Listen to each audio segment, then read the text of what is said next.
सामने अपने प्रेमाश्रु बहा दे तो पतित भी पावन हो जाता है। मैंने पतित को पावन कर देने का भाव हमारे श्री प्रभु में है। इसलिए ये जो भागवत की कथा आप सुन रही हैं, ये बेटा भागवत का जो दिव्य स्वरूप रखा है, ये केवल कोई किताब बंदी नहीं रखी, ये हमारे भगवान का साक्षात विग्रह स्वरूप है। ये भागवत हमारे भगवान का साक्षात स्वरूप है। और नहीं तो एक अनुभव करो, जैसे आपने अखबार पढ़ा, अब देखो इसकी गुणवत्ता बताए, आपने अखबार पढ़ा और यदि कहीं से कोई ये कह दे कि ये तो कल वाला अखबार है, तो लोग तुरंत खोपड़ी पड़ के कहने लगे यार ये फेंक देंगे। अखबार यदि कल वाला बलौरिया मिल जाए तो लोग फेंक देंगे, लेकिन भगवान की कथा कभी पुरानी और बेकार होती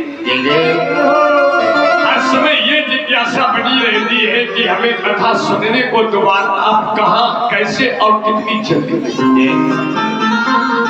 ऐसे ना लगाओ। जबकि दोनों ये अगर बिल्कुल लौकिक स्वरूप समझो तो दोनों कागज के पन्ने हैं।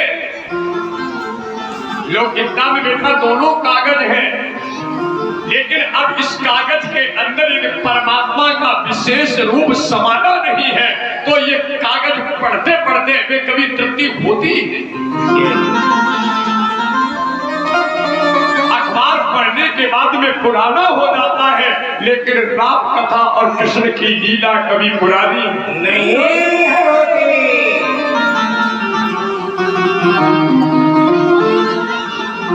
कायदे में एक बार सुन लिया तो कहते हैं हम तो भैया अखबार पढ़ चुके हैं, ये दोबारा फिर पुराना वाला क्यों पकड़ा दे।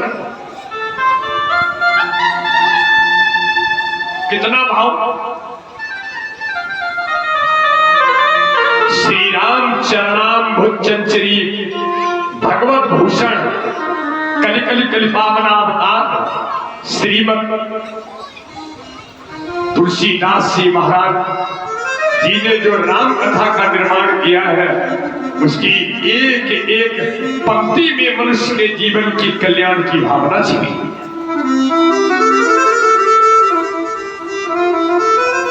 निवेदन करो, एक तरफ है 10 रथ, ठीक है, एक तरफ है 10 रथ। रथ का क्या काम है? उसके ऊपर बैठकर रथ पर बैठा जाता है। और एक तरफ है 10 मुख। मुख का काम क्या है? एक तरफ है 10 रथ। रथ का अर्थ है कि उस इंद्रिय रूपी रथ को संयम के द्वारा उसके ऊपर सवारी, इंद्रिय रूपी रथ के ऊपर सवारी, इंद्रिय रूपी रथ 10 रथ। सत्संग शुरू हो गया। अब बहुत विवेकशील व्यक्ति की चाहिए मुझे जरूरत। 10 कल बोला था, 5 रथ पर। अब बताओ, इंद्रियों के रथ पर सवारी करना संयम है। जिसने इंद्रियों को संयम से संभाल करके रखा है, उसके यहाँ पर निराकार साकार बन करके 10 मुख का काम है भोजन। अब समझो, और जो इंद्रियों का गुलाम है, उसके यहाँ पर राम ने जाकर के रावण का उद्धार, क्योंकि मुख था और ये रथ है, रथ पर बैठा जाता है, सवारी करके संयम किया जाता है, और मुख का काम है भोग करना।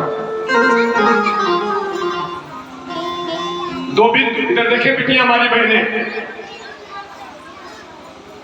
कपड़ा है बेटा, तजुर्बा हमारे बहुत सबूर सिखा करो। कपड़े को दर्जी भी काटता है और चूहा भी काटता है। कपड़े को दर्जी भी काटता है और चूहा भी काटता है। चूहा जब काटेगा तो बर्बाद कर देगा। चूहा जब कपड़ा दशरथ और दशमुख रावण आओ समझो, चूहा जब कपड़े को काटेगा तो बर्बाद कर देगा, और दर्जी जब काटेगा तो उसकी कीमत बढ़ा देगा। दर्जी जब कपड़े को काट करके सेट करेगा तो ध्यान दीजिएगा कीमत बढ़ जाएगी, और चूहा काटेगा तो कपड़ा बर्बाद हो जाएगा। इसलिए एक तरफ दशरथ, एक तरफ इंद्रियों को जीतने वाला, एक तरफ इंद्रियों पर संयम रखने वाला। अगर इंद्रियों पर संयम रखा ना होता तो परमात्मा राम निराकार से साकार बन करके नहीं आता। अब एक है इंद्रियों का गुलाम। लौकिक कथा में आपके अंदर पहुंचाने का प्रयास, मैं रावण और बुराई नहीं कर रहा। एक तरफ इंद्रियों का गुलाम, इसलिए उसी राम के द्वारा रावण का उद्धार। ये राम कथा कोई कहानी नहीं है, हम उसे कहानी बना भले दे। एक व्यक्ति ने कहा, जानते पंडित जी रामायण हम बताओ 2 मिनट में कह दे, मैं कह दीजिए। एक थे राम, एक थे रावण ना, बिन्ने बिन की नाम चुनाई, बिन्ने बिन को मारना, एक छत्री दूसरे थे बामन ना, तुलसी लिख दो वो थकना।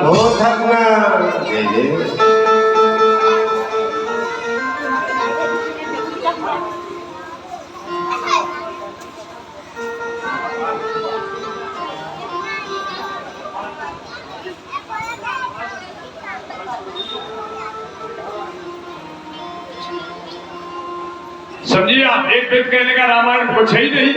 एक थे राम, एक थे रावण ना, एक थे छत्री, एक थे बामन ना, बिन्ने बिन की नाम चुराई, बिन्ने बिन को मारना, तुलसी लिख दो पोथरना।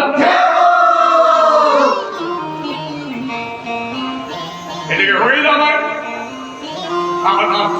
एक व्यक्ति तो ये भाव करता है, जबकि रामायण का एक एक मंत्र जीवन में प्रयोग करने वाला है। रामायण प्रयोग का विषय है, गीता योग का विषय है, और भागवत वियोग का विषय है। वियोग का अर्थ नरेंद्र विशिष्ट योग, मुदो मन न भय तशवीश। चिंतन करें आप। इसलिए ये कथा कोई सामान्य कथा नहीं है। तब तुलसी ने मानस में लिखा,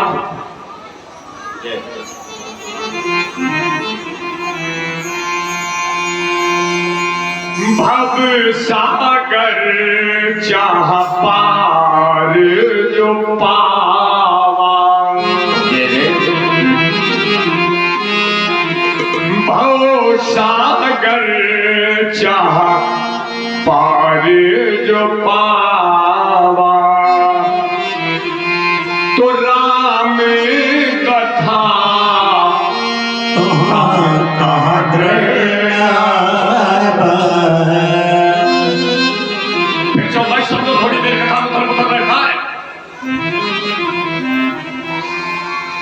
आज का नंद उत्सव का कार्यक्रम आज को निरस्त करके कल किया जा रहा है। इसीलिए पंडाल को नहीं सजा, लेकिन आने वाले संकल्प करो कि कल हमें पुनः जरूर आना है। क्या बात है। क्योंकि मंत्री जी का कार्यक्रम लग गया, असीम जी का। हाँ, वो कथा में पंडाल में भी आने संपर्क हुआ तमाम लोगों से, यहाँ भी आ रहे पहले। इसके बाद गंगा महाआरती भी होना है। अगर ये बात समझ रहे, और जो कि मंत्री जी के पंडाल में आ जाते हैं तो मेरे यहाँ तो भक्ति के रंग से नहीं, अबीर गुलाल से शराब हो जाती। कई कार्यक्रम अटेंड किए उन्होंने हमारा, कई कार्यक्रम।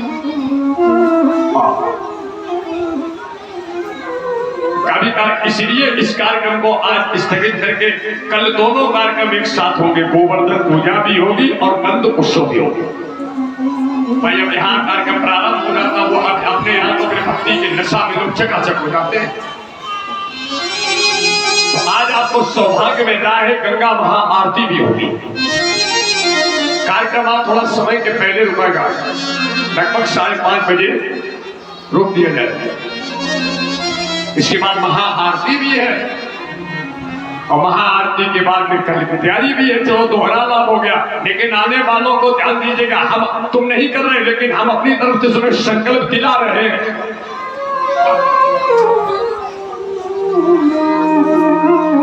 आप ये चाहे घोड़ेपुर की बहुएं हो और चाहे बीरहार की हो, आज आप अपने मन से आए, कल हमारा मन से संकल्प है। अगर आपको कोई समस्या है तो आपकी सेवा में आपकी गाड़ी बिना डीजल के तुम्हारे दरवाजे खड़ी होगी।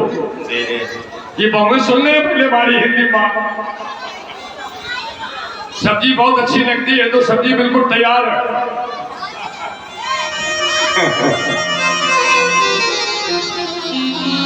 भाई सामने वाले भी समस्या उसको भी नरेंद्र देखना हमारा आपका उत्तरदायित्व बनता है।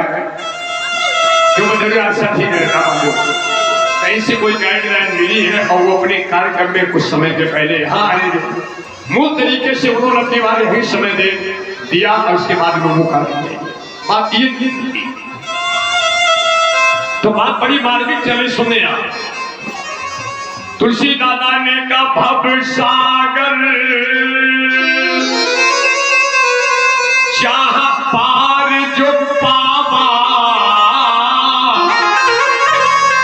और सागर कौन पार जाना चाहता है? भव सागर चाह पार जो पावा,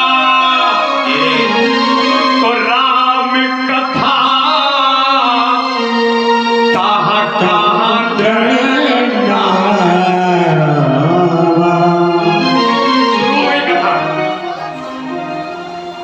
जो बहुत अच्छे परिवार की बहुएं बैठी बेटा, हमारे आपके जीवन का एक उद्देश्य है कि हम भवसागर बड़े आराम से पार कर जाए।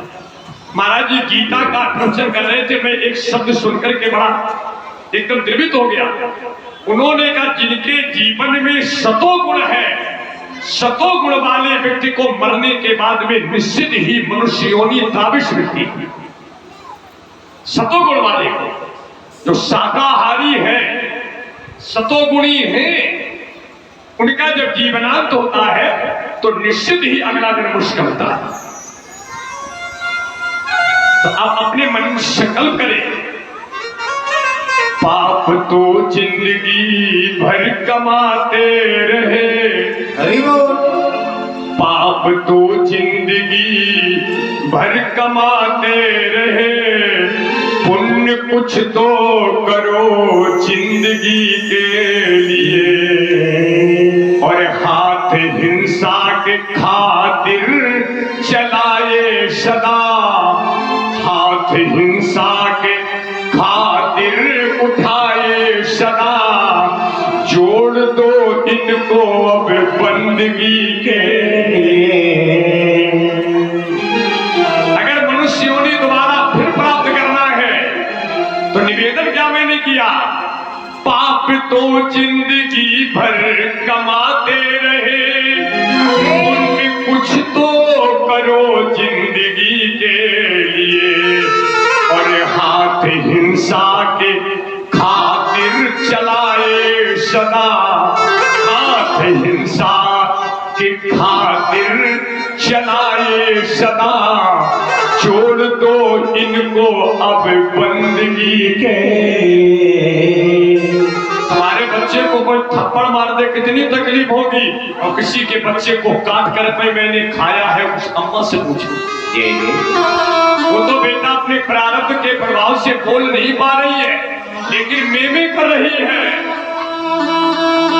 तुम्हें थप्पड़ मारने का कष्ट है, उस महतारी से पूछो जिस महतारी के बेटा को काट करके मैं उसके सामने राख करके खा गया। वो वेदना हमें जाने किस योनि में कब तक भटकाएगी। आप सावन के महीने में विश्वास रूपी वृक्ष के नीचे अपने मन से संकल्प करो, अबलो नसानी लेकिन अबला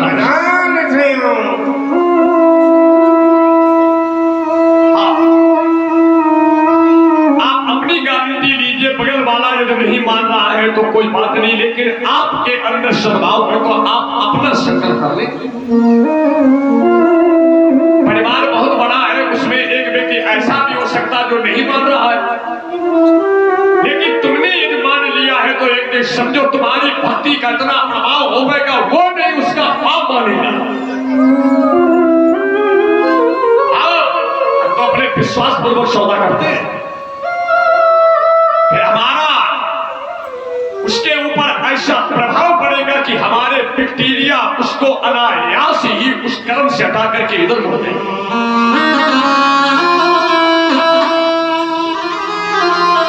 आज पहला मैंने आपसे सर झुका करके निवेदन किया है, आप दूसरे को संभालने की कोशिश मत करें, लेकिन अपने संभालने का अपने मन से संकल्प करें। और हम अपनी जगह पर संकल्पित हो गए तो ये मेरा प्रभाव आज नहीं तो कल रंग जरूर लाएगा।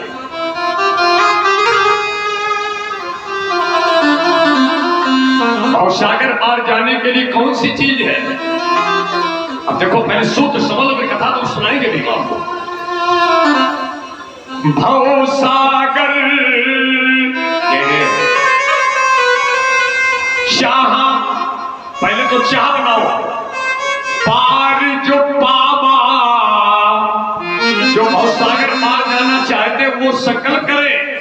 कल मैंने कहा था वो घर घर में रामायण की चौपाइयों का पाठ निश्चित शुरू करें, राम कथा का पाठ। भव सागर चाह पार जो पावा, राम कथा तहका दृढ़ नावा। अच्छा, इसमें दृढ़ शब्द बदौलिया क्या है? दृढ़। जैसे कोई खूंटा गाड़ने वाला खूंटा गाड़ता है, दृढ़ शब्द समझो। दृढ़ क्या? खूंटा गाड़ने वाले ने बेटा खूंटा गाड़ा, और जब खूंटा गड़ गया, खूंटे पर कितनी चोट लगी, खूंटा गड़ा, लेकिन गाड़ने वाला जब गाड़ करके चलने लगता है तो देखता है कि मजबूत गड़ गया कि नहीं गड़ गया। गड़ा तो है, मजबूत है, लेकिन ऐसे देखा, कहने लगे मजबूत तो है लेकिन चलते चलते लाभ दो चोटे ऊपर से और मार दे। समझो महोदय, ये जो बाद में चलते समय दो चोटें मारी गई हैं, और यही दो चोटें अगर तुम झेल गए तो समझ लीजिएगा जीवन का भाई बदल। अब मेरे हमारे अनुभव समझे, ये कोई भागवत और के अंदर तुम्हारा लिखी नहीं जाती। यही दृढ़ता है बेटा, बहुत उतार चढ़ाव आएगा जिस समय आप इस मंजिल की ओर कदम रखेंगे। ये ईश्वर आवत अति कठिनाई, राम कृपा बिन आओ जे आइए। आप कथा सुनने के लिए घर से झोला वोला लेकर के चली पति रोजा गाने के, इनमें बड़ी भक्ति सवार, ये तो मका दे दी, वो बड़ी सड़ी जा रही, मका बदबू दे रही, इन्हें गंगा। अब विचार करो कितनी बड़ी चुनौती है, लेकिन यदि आपने अपने जीवन की दिशा को मोड़ दिया तो समझ लीजिएगा उस व्यक्ति की दशा समझ जाएगी। अजीब खेल है। भव सागर चाह पार जो पावा, तो राम कथा धागा दृढ़। कथा पर बेटा दृढ़ता पूर्वक बढ़ जाना कथा पर। अच्छा, एक बात बताओ, पहले राम कथा जानते क्या है? नाव। राम कथा धागा दृढ़। सपोर्ट भाई दिया करो। नावा, नाव माने, नावा माने नवैया। नाव जल में रहती है, नाव कहां रहती है? नाव रहती कहां? राम कथा को मैंने निरुद्ध क्या बताया? नाव। राम कथा कहा दृढ़ नावा। राम कथा क्या है? नाव। और नाव रहती कहां है? जल में। और यदि उस नाव के ऊपर आप बैठ जाएंगे तो शायद डूबने का प्रश्न।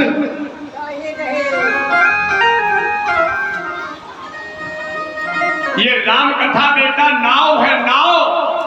और राम कथा रूपी नवैया पर अगर दृढ़ता पूर्वक तुम बैठ गई तो निश्चित ही समझ लीजिएगा वो व्यक्ति सहज तरीके से भवसागर पार हो जाएगा। कथा रूपी नवैया पर तुम्हें बैठना है,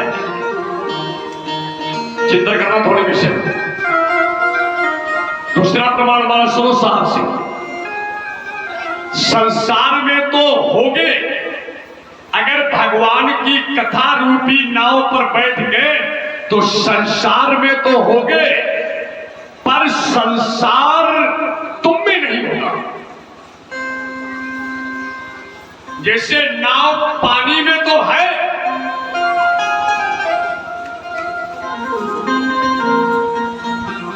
ये नरेंद्र कथा नहीं मान सत्संग। नाव पानी में तो है, हम संसार में तो हैं, लेकिन ये कथा रूपी नाव पर बैठे रहोगे।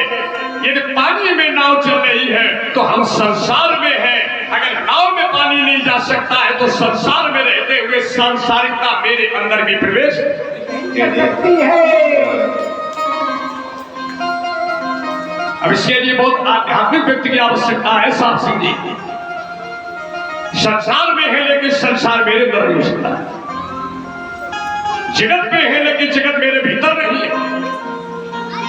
उस सामने नाव खड़ी है तो पानी में, लेकिन पानी इसके ऊपर नहीं।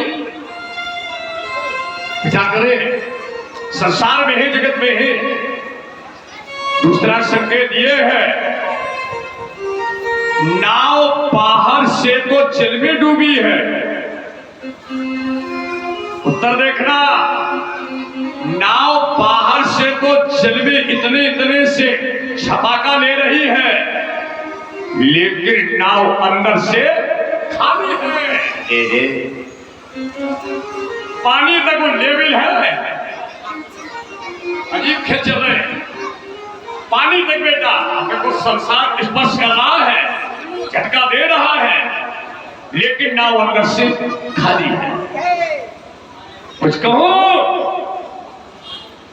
ये तुम्हें दिखाई पड़ रहा है गंगा नदी, ये गंगा नदी नहीं है, ये गंगा तो मुक्ति प्रदान करने वाली हमारी महादेवी है। समझो, काकभूषण महाराज जी देखने में तो कौवा है, पर वो कौवा नहीं है। चिंता करें आप। हनुमान जी देखने में बंदर है, पर वो बंदर नहीं है।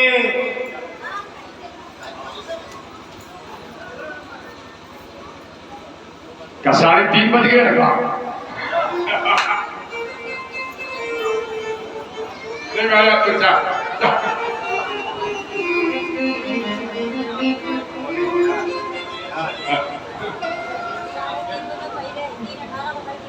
अच्छा, अब तक सब लोग जाने लगे, मान लो तो 3 बजे पहले बैठ गए।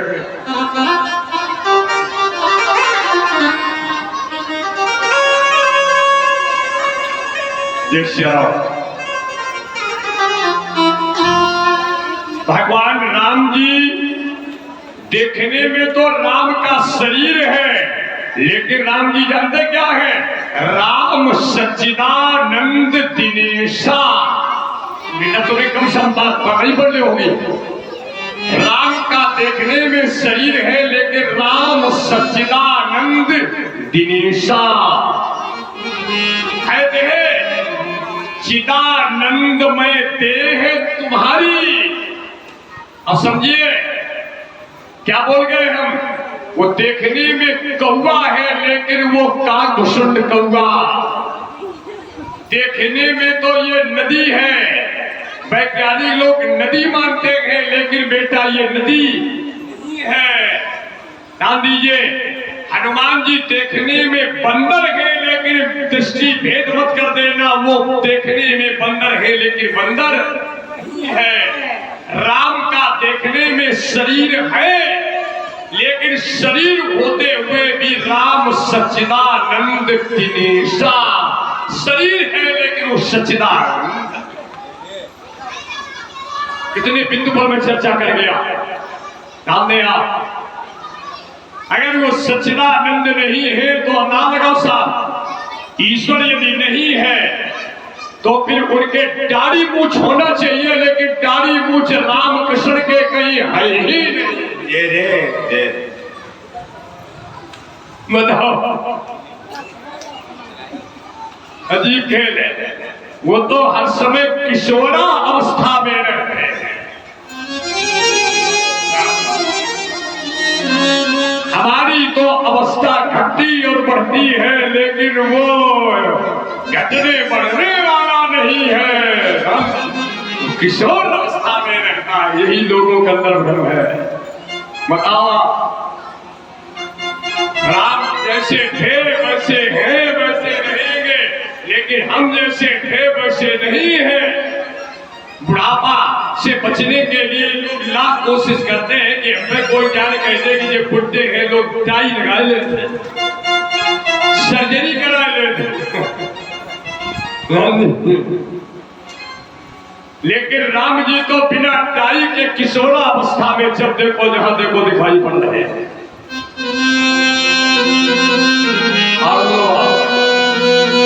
आज भगवान श्री राम जी ने अपनी माता से चंद्रमा को मांगा।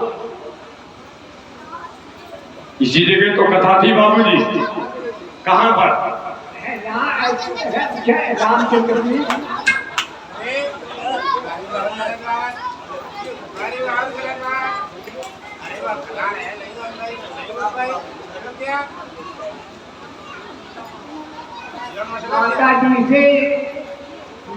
माता जी से कौशल्या से चंद्रमा मांग रहे भगवान राम। ठीक है, आवाज आओ उसकी।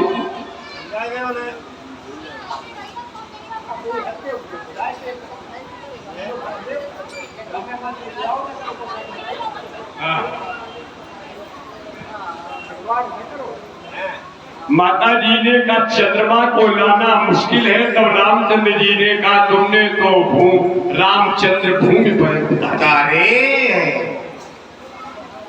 इसके बाद भगवान जी ने अपना शक्ति के साथ में वैवाहिक संबंध किया। वैवाहिक संबंध एक कथा की आज विशेष डिमांड लगी है, उस डिमांडेड कथा पर मैं पहुंच रहा हूं। क्षेत्रीय लोगों के गांव वालों अभी ठीक कर देंगे। शक्ति रूपी जगदम्बा से भगवान जी ने 4 तरीके से अपना विवाह किया। पहला भगवान ने संबंध किया है पुष्प वाटिका के अंदर गंधर्व रीति से। पहला भगवान ने अपना वैवाहिक संबंध किया है गंधर्व रीति से, माने पुष्प वाटिका में लेन प्रसून चले दो भाई, गिरजा पूजन जननी बताए। सीता जी जब चली थी तो चली कैसे थी? चली राखपुर श्यामल जेहते जेह पर सप्त हो, सोते ही मिले न कछु संदेह। ये भगवान जी ने उनके मनोरथ को पूर्ण किया। मन चाहि राचो मिले सोबर सहज सुंदर। भगवान ने दूसरा वैवाहिक संबंध किया है प्रतिपूर्ति के द्वारा। टूटत ही धन भयो। तीसरा भगवान ने जो संबंध किया है सीए जयमाल राम उर मेरे, एक सी बात है।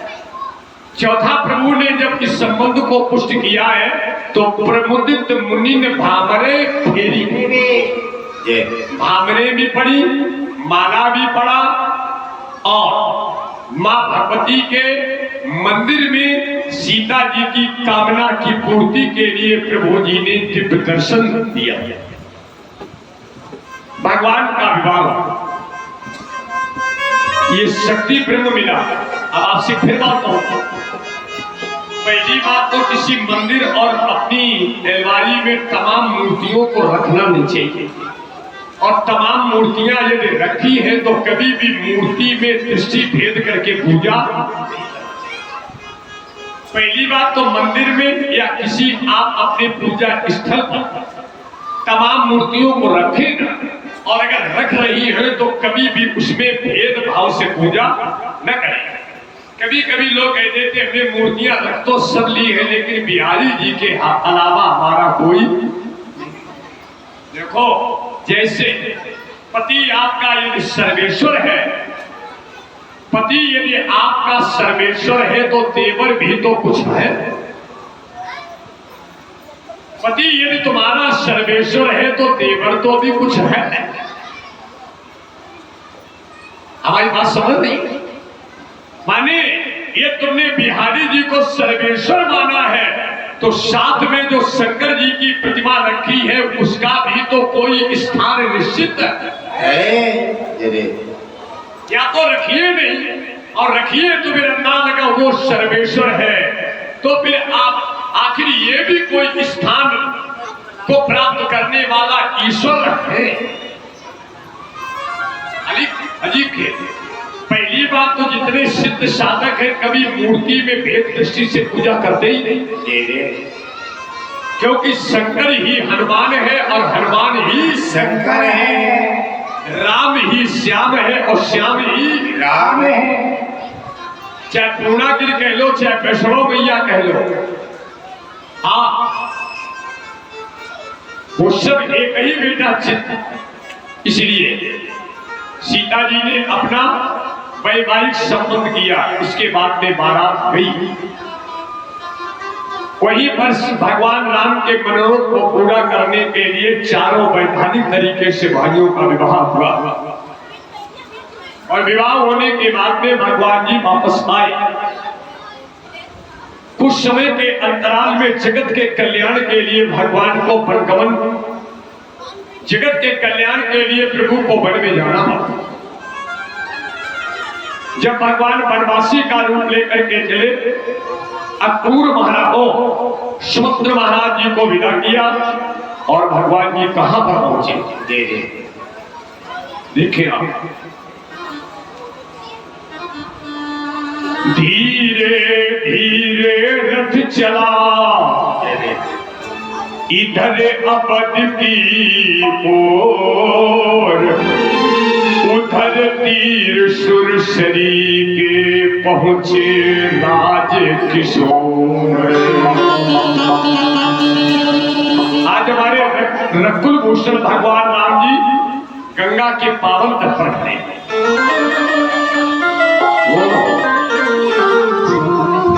राम जी गंगा के पावन तट पर खड़े। गीता में बेटा 4 प्रकार के भक्त हैं, इसमें एक जिज्ञासु भी भक्त है। गीता में 4 प्रकार के भक्त हैं, ज्ञानी भी है, आर्त भी है, अर्थार्थी भी है और जिज्ञासु भी है। अगर आपके हृदय में परमात्मा के प्रति जिज्ञासा नहीं है तो कथा आपके लिए कोरा उपन्यास है। वो जिज्ञासु पात्र बैठा हुआ है, उठाओ मानस ले लो वहां।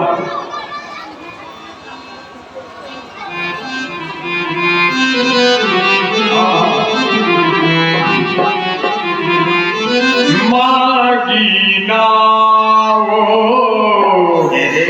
नकी बट आना, मागी नाओ नकी बट आना, मागी नाओ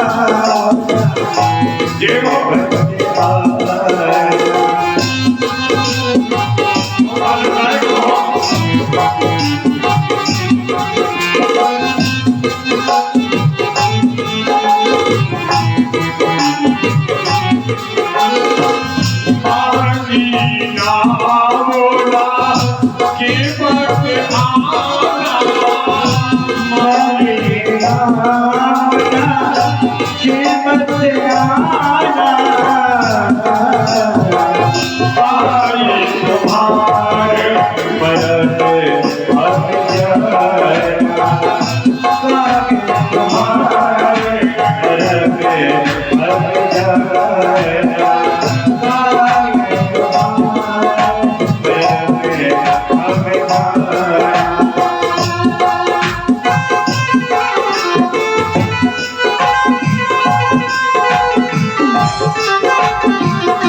मागी नाव नक्के बताना। आप सब बहुत अच्छे परिवार से राम कथा की अनुरागी बैठी है। इसमें विषय ये लगा है कि मागी नाव। अब इसमें आप अपनी पुष्टि कीजिए, क्या परमात्मा ने नाव मांगी है या नहीं मांगी? आपका क्या मत हो सकता है? मांगी है। अच्छा, मांगी। लेकिन इसको जब मैंने अपनी कम अकल से पढ़ा तो ऐसा मेरे जवाब पड़ा कि नहीं मांगी। हाँ गुरु जी, मतलब ये तो आपकी बात सत्य हो सकती है, हम झूठ हो सकते हैं, आप सही कह रहे हैं। तो क्या कहें, ये मांगी है कि नहीं मांगी? अब गुरु जी ये तो आप स्वयं समझ लें, अब हमारा तो सोच यही है कि ये ना शब्द जो है इधर लगा देंगे तो मतलब नहीं मानी है, उधर लगा देंगे तो हम यही तो आपसे कह रहे, जिधर बताओ उधर लगा दे, बात खत्म कर। आप हमें जिधर बताओ उधर ही लगा दे, हम खेल खत्म कर दे। तो फिर ऐसा करो गुरु जी कि अब नहीं मांगी है। अच्छा, मांगी नहीं, नाव नहीं मांगी, नहीं मांगे। भगवान ने भक्त से नाव नहीं मांगी, तो मैंने बिना मांगे आया है।